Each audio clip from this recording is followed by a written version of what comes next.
வாக்குண்டாம் நல்ல மனமுண்டாம் மாமலராள் நூக்குண்டாம் மேனி நுடங்காது பூக்கொண்டு துப்பார் திருமேனி தும்பிக்கையான் பாதம் தப்பாமல் சார்வார் தமக்கு. ஓம் ஸ்ரீ மகாகணபதியே நமஹா. ஓம் ஸ்ரீ மகாலட்சுமி நமஹா. ஓம் ஸ்ரீ நவக்கிரக தேவதாப்தியோ நமஹா. இன்று 19 அக்டோபர் 2016 ஐப்பசி மாதம் 3ஆம் நாள் புதன்கிழமை. இன்றைக்கி கார்த்திகை நட்சத்திரம் காலையில் 8:30 வரைக்கும் இருக்குது. அதுக்கு மேலே ரோஹிணி.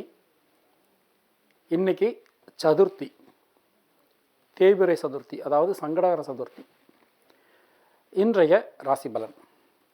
மேஷராசி அன்பர்களே, இன்று தனஸ்தானத்தில் இருக்கும் சந்திர பகவானால் உங்களது பண தேவை அதிகரிக்கலாம், கையிருப்பு குறையும். எந்த ஒரு செலவு செய்வதாக இருந்தாலும் திட்டமிட்டு செய்யவும். இன்று உங்களுடைய அதிர்ஷ்டமான ஹோரைகள் சந்திரன் செவ்வாய். ரிஷபராசி அன்பர்களே, இன்று தைரியாதிபதி சந்திரன் ராசியிலேயே உச்சமாக இருக்கிறார்.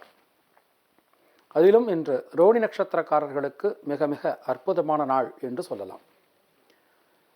இன்று உங்களுக்கு தைரியம் அதிகரிக்கும். குடும்பத்தில் இருந்து வந்த சிக்கல்கள் நீங்கும். இன்று உங்களுடைய அதிர்ஷ்டமான ஹோரைகள் புதன் சுக்கிரன். மிதுன ராசி அன்பர்களே, இன்று சுப செலவுகள் ஏற்படலாம்.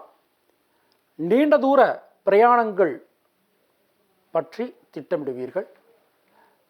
வேலை இல்லாதவர்களுக்கு கை நிறைய சம்பளத்துடன் கூடிய வேலை கிடைக்கும். இன்று உங்களுடைய அதிர்ஷ்டமான ஹோரைகள் புதன் சுக்கிரன். கடகராசி அன்பர்களே, இன்று உங்களுடைய நாள் மிக மிக சிறப்பான நாளாக இருக்கப் போகிறது. ராசிநாதன் சந்திரன் லாபஸ்தானத்தில் உச்சமாக இருக்கிறார். போட்ட திட்டங்கள் அனைத்தும் நிறைவேறும். நீண்ட நாட்களாக தடைபட்டிருந்த காரியங்கள் அனைத்தும் வேகம் பெறும். இன்று உங்களுடைய அதிர்ஷ்டமான ஹோரைகள் சந்திரன் செவ்வாய். சிம்மராசி அன்பர்களே, இன்று தொழில் சார்ந்த அனைத்து விஷயங்களும் ஒரு நல்ல முடிவுக்கு வருவதோடு மட்டுமில்லாமல் லாபம் அதிகரிக்கும். தொழிலை விரிவாக்கம் செய்வதற்கான முயற்சிகளில் இன்று நீங்கள் ஈடுபடலாம். இன்று உங்களுடைய அதிர்ஷ்டமான ஹோரைகள் சூரியன் குரு. கன்னிராசி அன்பர்களே, இன்று பாக்கியஸ்தானத்தில் இருக்கும் லாபாதிபதி சந்திர பகவானால் மிக மிக அற்புதமான நல்ல பலன்களை பெறப்போகிறீர்கள். தந்தையார் வழி உறவினர்களுடன் இருந்து வந்த சிக்கல்கள் நீங்கும். பிதுரார்ஜித சொத்துக்கள் உங்களுக்கு கைக்கு வந்து சேரும். வழக்குகளில் சாதகமான போக்கு காணப்படும். இன்று உங்களுடைய அதிர்ஷ்டமான ஹோரைகள் புதன் குரு. துளாராசி அன்பர்களே, இன்று வாகனங்களை பிரயோகப்படுத்தும் போது கவனம் தேவை. எந்த ஒரு காரியத்தை செய்யும் முன் திட்டமிடுதல் அவசியமாகிறது. வாழ்க்கை துணையுடன் கருத்து மோதல்கள் ஏற்படலாம். இன்று உங்களுடைய அதிர்ஷ்டமான ஹோரைகள் சுக்கிரன் குரு.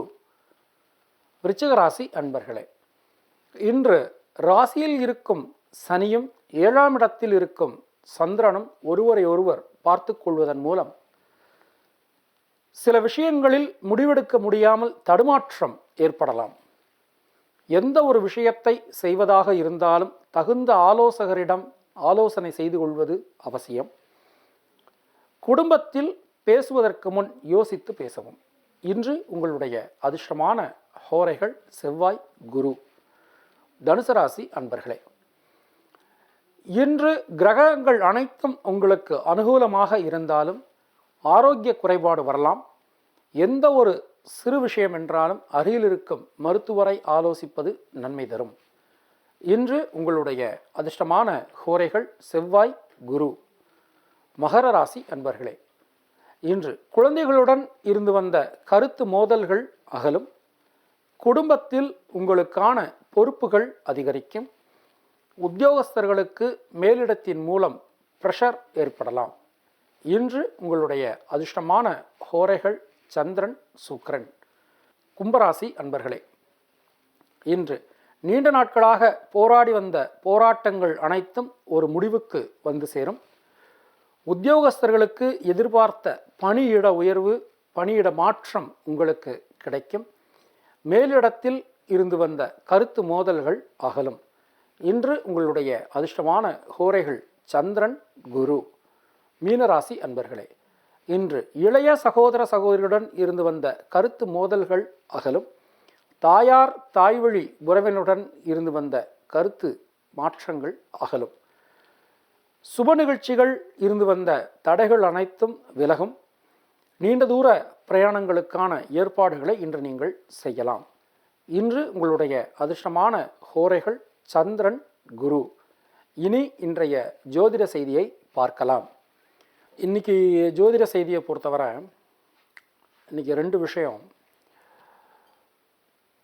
அதாவது முதல் விஷயம், இன்றைக்கி ஐப்பசி மாதத்தில் வரக்கூடிய முதல் வளர்பிறை முகூர்த்தம். இந்த முகூர்த்தத்தை பொறுத்தவரை இன்றைக்கி அருமையான நேரம் அப்படிங்கிறது காலையில் 9 மணிலேருந்து 10:30 மணிக்குள்ளாக விருச்சிக லக்னத்தில் நீங்கள் சுபகாரியங்கள் அனைத்தும் செய்யலாம். இந்த விருச்சிக லக்னத்தில் செய்ய முடியாதவங்க காலையில் 10:30லேருந்து 12 மணிக்குள்ளாக முகூர்த்தம் இருக்குது. அது தனுசு லக்னம். பொதுவாக எப்படி அப்படின்னா, இந்த முகூர்த்தத்தை பொறுத்தவரை 1ஆம் இடத்துலையோ 7ஆம் இடத்துலையோ 8ஆம் இடத்துலையோ சனி ராகு கேது இருக்கக்கூடிய லக்னத்தை பொதுவாக யாரும் பயன்படுத்துவது இல்லை. அது என்னன்னா, அதுக்கு பரிகாரத்தை பண்ணிட்டு பண்ணலாம். என்ன காரணம்னா, இந்த சனி ராகு கேது அப்படிங்கிறது வாழை மரம் மாதிரி. அது நம்ம வாழவும் வைக்கலாம், தாழவும் வைக்கலாம்.